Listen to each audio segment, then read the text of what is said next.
out wanting to put cancer warning labels on all alcohol.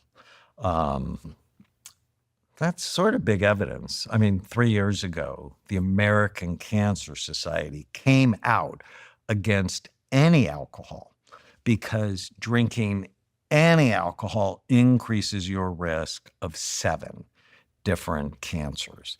And that's a big deal. And then the evidence I have, and my first clinic was outside of the Napa Valley in Northern California. So alcohol is a big thing. And as I was looking at scans, I'm like, your brain's older than you are. That alcohol is not a health food, it is detrimental to brain function. And then, of course, so I've been a psychiatrist. Now, I decided to be a psychiatrist 46 years ago. The number one problem I see is someone drinks and they make a bad decision. Someone drinks and they say something to their partner that they just shouldn't have said. Or they drink and they go to work, or they drink and they drive, or they drink and it just causes so much trouble. And in 1999, I did a show called The Truth About Drinking. And we took a young adult who had trouble with alcohol, got him sober, scanned him, and then on national television, we got him drunk, just like he got drunk. And it just crashed his frontal lobes. And it's so clear that alcohol takes the brake off your brain. And so people use it to calm the brain down, but there's certain parts of your brain you really don't want to go offline. The part that says, don't say that, don't do that. Is that just when I've had one drink and then when I sober up, I'm back to normal? Or is this chronic? Well, it depends. One drink will decrease in a mild way your decision making. When it becomes chronic, your life begins to get out of control. Because I'm wondering, if people drink in moderation, are they going to see long-term impacts to their brain? What is there such thing as drinking just a little bit and being fine?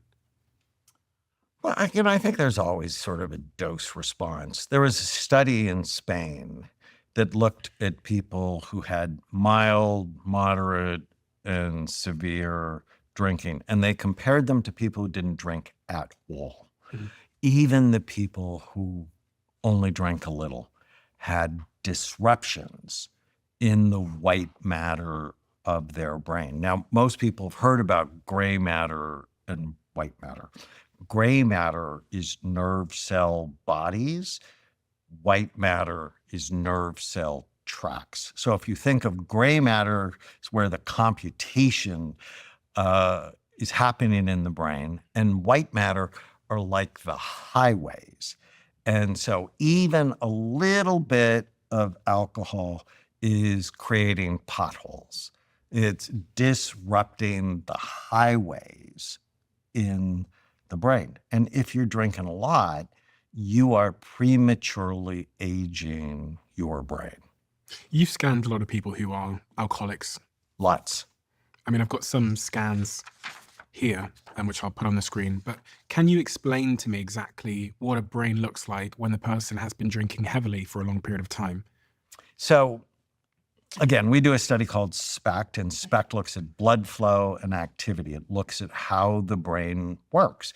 And for people who know the mitochondria, those are the little powerhouse energy plants in your cells. The SPECT tracer, 49% of it is taken up by the mitochondria in the brain. So we're also looking at energy metabolism.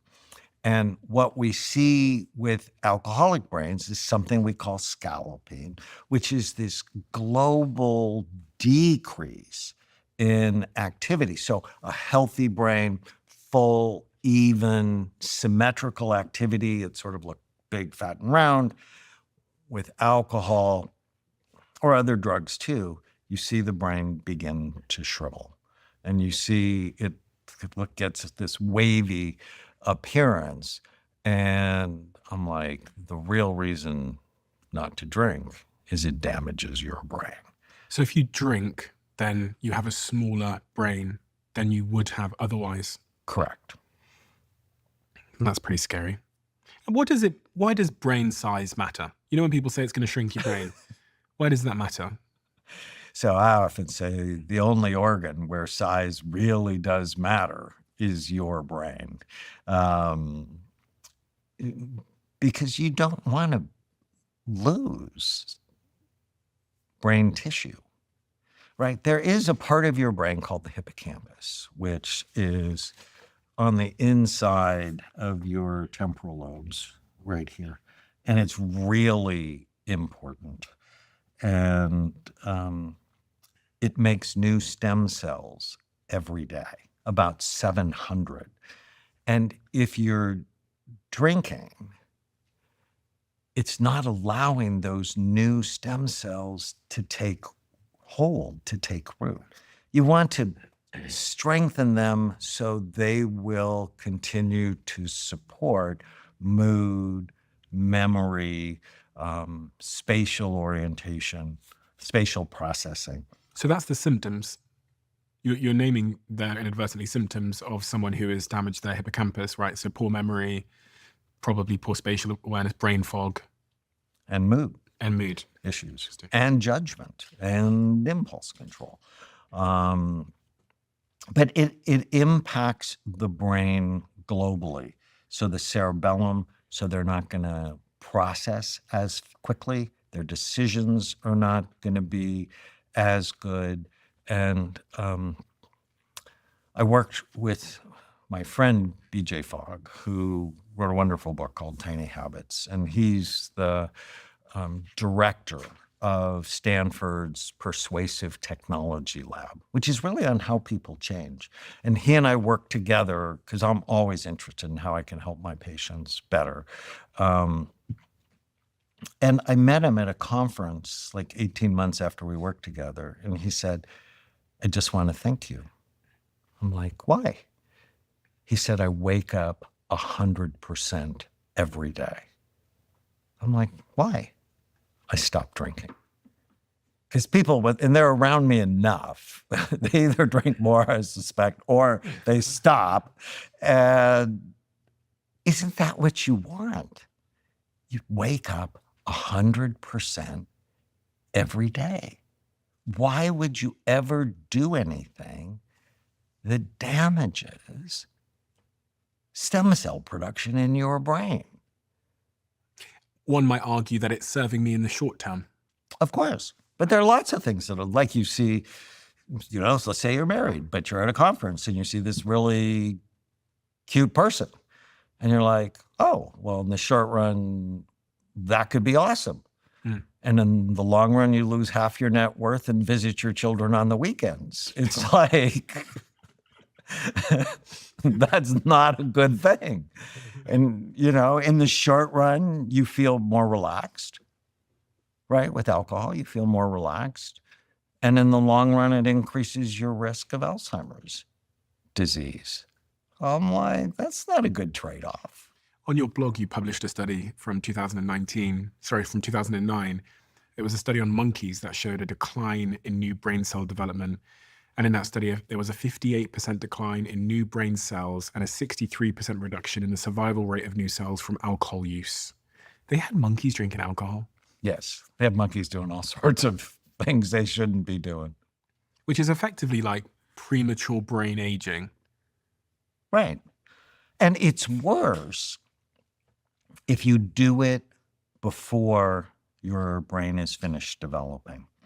And so if you think of fraternities and sororities, like I'm not a fan of sending children away to college. And it's because you have all these underdeveloped brains or not fully developed brains, and you put them all together without appropriate adult supervision. And a lot of bad things happen at fraternity parties and sorority parties. They're drinking less though now. No, they're still drinking it. Oh, really? ton. Those ones. Okay. And now they're adding mushroom parties to it. So it's alcohol and psilocybin and marijuana because everybody thinks marijuana is innocuous, which is a lie. And Is it marijuana? it's a lie. Yeah. And I was actually really upset